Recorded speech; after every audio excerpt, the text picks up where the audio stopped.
John O'Leary is my name.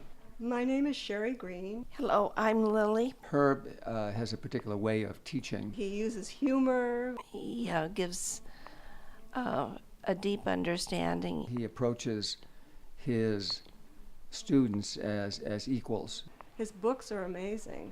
He always includes himself in what he's learning day to day, week to week. He's been a wonderful coach in times of crisis. I've appreciated having him as a model. Hello, I'm Brandon Prentiss. We all possess an unduplicatable uniqueness. It can poetically be described as an intricate web of sophistication. Psychologists often refer to this difference in the human equation as personality. But why should we care? Exactly how can we use this key to our benefit? Here to help us answer these questions are Herb Pierce and Jessica Jackson. Thank you both for coming today. You're welcome. So first and foremost, what factor must be in place in order for something to be beneficial? Well, I think you have to understand something. A lot of times we don't really understand why we do what we do. And so it's beneficial when you have more clarity, more knowledge, more understanding, more options. In life, we should always be striving to grow. I think life is a growing process, so the more you can learn about these kinds of things, personality, your personality, other people's personality, the more you can grow. What does it mean to be self-actualized? And is it something we should all strive to be? I think so. You'll feel happier, when you're more self-actualized and you feel more empowered and you have more of an ability to act on things toward what you want. Most of us have desires and needs. We feel that, and those can guide us to get the tools we need to make the changes to feel better. And because things change constantly, whatever worked today might not work tomorrow. And like as you were saying, Jessica, about growth, I mean, life is about growth, and we're not the same as we were a year ago. I think self-actualization, how I think of it, is kind of like that top level that your personality, inner things can be, not physical things. I think it's really hard for someone to get all the way there. I'm sure there are a few people, but I do think it is a good thing to always strive toward that. What kind of role does personality play in relationships, friendships, and in the workplace? It's a tremendous role because, one, people are different, that's obvious, and conflict occurs to a very large degree because people are seeing the world differently, and the way that they operate, which tends to be automatically based on their personality style, just keeps showing up over and over. If however someone was yesterday, there's some likelihood they'll be the same way today, in a year, and 2 years, and 10 years. And so if it behooves you strongly to understand how they operate and to value that, to see the difference, even if at times it's frustrating, but to see the strengths of that and relate to the way they are, not the way you want them to be. I agree. I also think it plays a huge role because some personalities get along great with each other, whether it's because they're alike or different in certain ways, and then other personalities, it's just always clashing. So from personal experience, I definitely see it at play all the time. Now this question is for you, Herb. Okay. How did you become interested in studying personality, and when did you feel that it was the profession you wanted to pursue as a career? Well, I'll be honest with you. I was in a relationship that was really difficult for me with a woman I didn't understand, really. Her behaviors didn't make sense to me. I didn't understand what motivated her. But honestly, even when I was a little kid, I was always fascinated by the fact that people were different and like how they ticked. Yeah. So I think I always had that gene in me that was just trying to understand, like, why would someone react so strongly to this? And I would react very little, or vice versa. This question is for you, Jessica.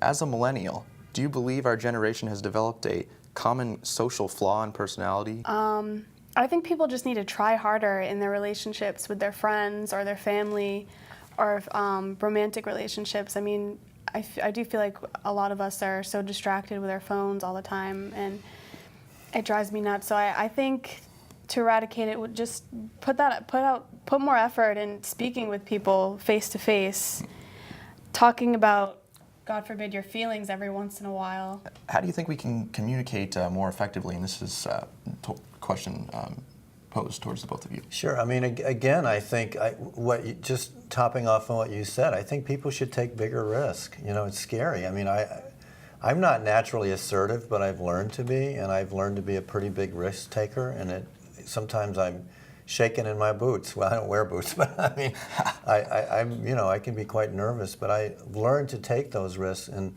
by understanding personality systems, it gives you a better lead on what will work effectively.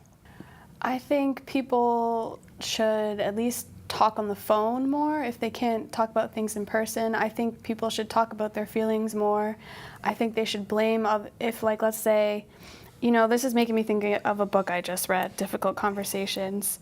You know, so with difficult conversations or arguments, let's say, people really need to try to get out of their own inner world, which is really hard, and try to enter the world of the other person so that they're not blaming them or trying to persuade them or anything like that. And hopefully once you can sort of see through the eyes of the other person and get an understanding of them, and they equally get an understanding of you when you share your feelings and what you're thinking, then you can communicate better. When put in situations where you're forced to deal with individuals that have non-compatible personalities, how do you handle these interactions? Well, I think you want to take a breath first because, you know, your fear could become actualized if people are really different.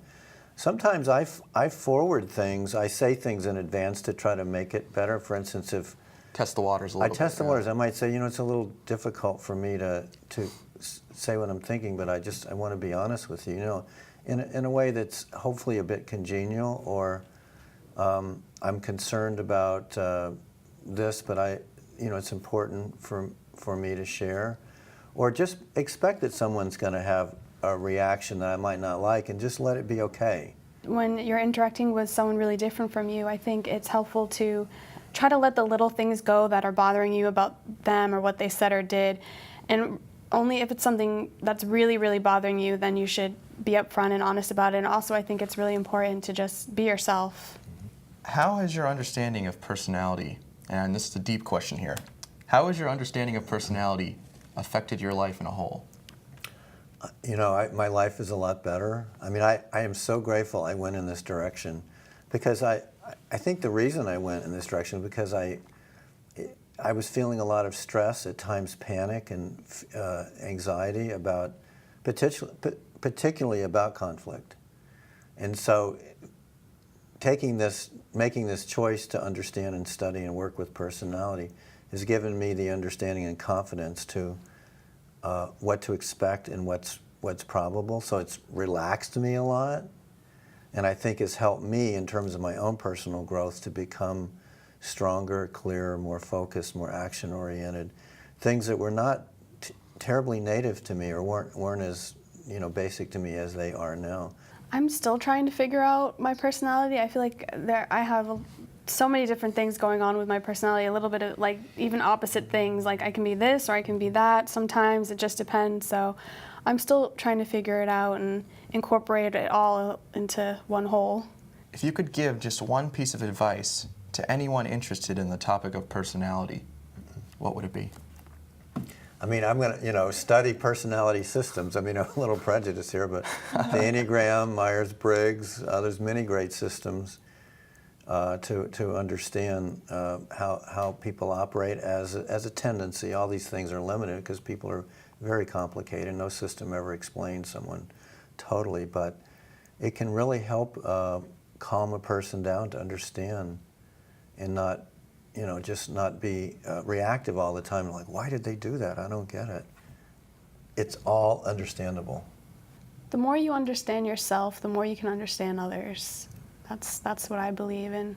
That's why I think it is beneficial to learn as much as you can about personality. I suggest people begin with Carl Jung. I personally find him fascinating. I know his work is seen in the Myers-Briggs a little bit, and his stuff on archetypes is so interesting, and you can see it, you know, when you watch a movie or read a book or just everywhere, and a lot of his theories are really interesting. I think people should begin with reading up on him and his work. I just appreciate this opportunity to share what my passion and love in life is. I mean, I'm sorry, getting emotional. I love my work so much, and my goal so much is to create more peace and harmony in the world. That's really my ultimate goal, and I think you can't really do that until you understand the differences we're seeing in the world today. So much conflict. It's awful, and so much of that can be alleviated with people listening and understanding and not comparing them to your world, but really, really trying to understand the world that each person lives in. I really agree with what Herb said about understanding other people. It's hard, but it's really the best. Let us all strive to find our inner self. If you have enjoyed this series and would like to rewatch Part 3 or any of the previous segments, you can visit our news website at news.acmi.tv. For Herb and Jessica, I'm Brandon Prentiss for Arlington Public News.